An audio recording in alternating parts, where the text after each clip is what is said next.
皆さんこんにちは。ヒロジャパニーズポッドキャストへようこそ。このチャンネルでは10分ぐらいの短いエピソードをお届けします。ぜひ通勤途中や休憩時間などに聞いてみてください。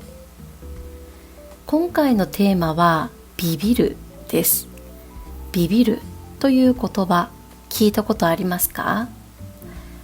ビビるは話し言葉で怖がる、びっくりする、緊張するといった気持ちをカジュアルに言う言葉です。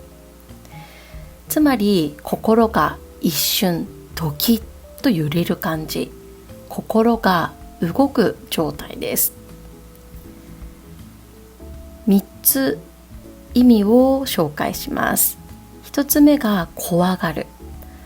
怖いものを見たり聞いたりしてドキッとすることです。例えば夜の公園で物音がしてビビった。皆さん夜の公園行ったことありますか？静かですよね。そして人もほぼいません。というので夜の公園で一人ベンチに座っていたら物音がします。何かがいる音です。野良犬や野良猫かもしれないし、もしかしたら幽霊かもしれません。というので怖いですよね。そういう時にビビったって言います。2つ目がびっくりするです。これは意外なことが起きて驚くことです。例えば急に声をかけられてビビった。街を歩いている時に急に後ろから知らない人に声をかけられたらどうですか？ってなりますよね。想像していなかったことが起きるので驚いてしまいます。そういう時にビビったと言います。あと3つ目が緊張するです。これはうまくできるかなと不安になることです。例えば告白したいけどビビって言えない。好きな人に告白したいです。けど告白するってすごく緊張しますよね。どういうふうに告白しようか。前もってどんな言葉を言おうか、どんなシチュエーションで言おうか考えると思うんですが、もう想像しただけでも緊張する、うまくできるか、不安だ。こういう状況をビビると言いますね。はい、3つ使い方紹介しましたが分かりましたか？このビビるっていうのが動詞なんですが、ビビリっていう名詞もあります。これはビビる人のこと、怖がり、びっくりしやすい人のことを言います。例えば私ホラー苦手なんだ、だってビビリだもん。ホラー映画って怖いですよね。私も苦手です。ゾンビとか出てくるのも怖いです。だってビビリだからです。ビビる、ビビリ紹介しましたが、意味わかりましたか？ということで今回のテーマはビビるです。私は現在韓国に住んでいるんですが、ビビったことがたくさんあります。一つ目が車ですね。車のクラクションの音にいつもビビります。日本だと車を運転する人たちは極力クラクションを鳴らしません。本当に必要な時だけ鳴らすので静かです。ですが韓国は結構クラクションを鳴らします。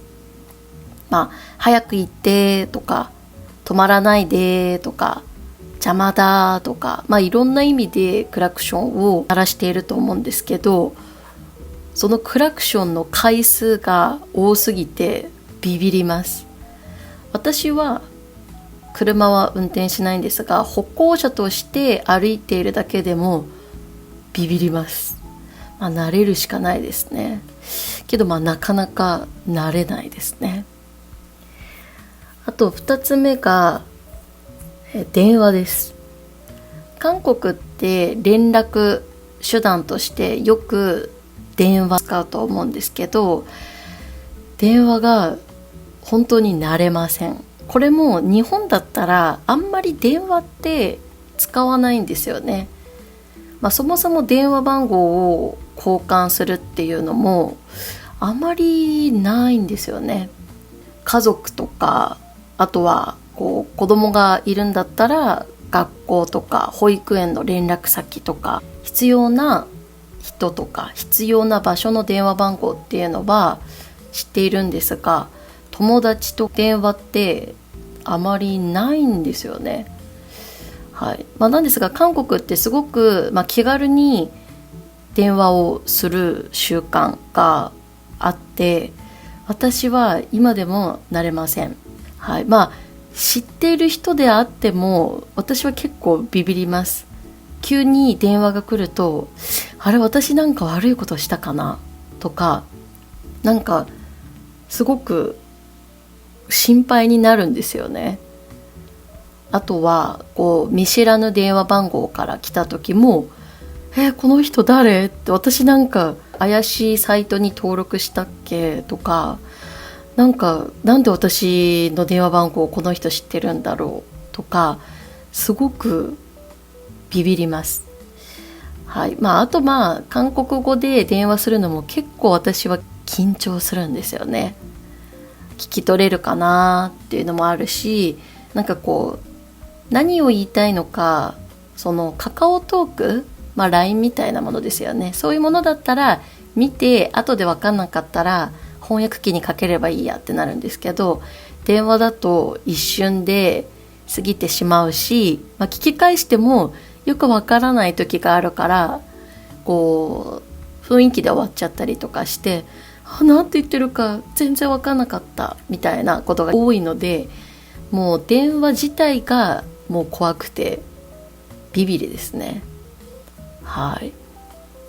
ということで、結構私は韓国で生活を送りながらビビることが多いんですが、皆さんは日常生活を送っていてビビること、ビビったことありますか？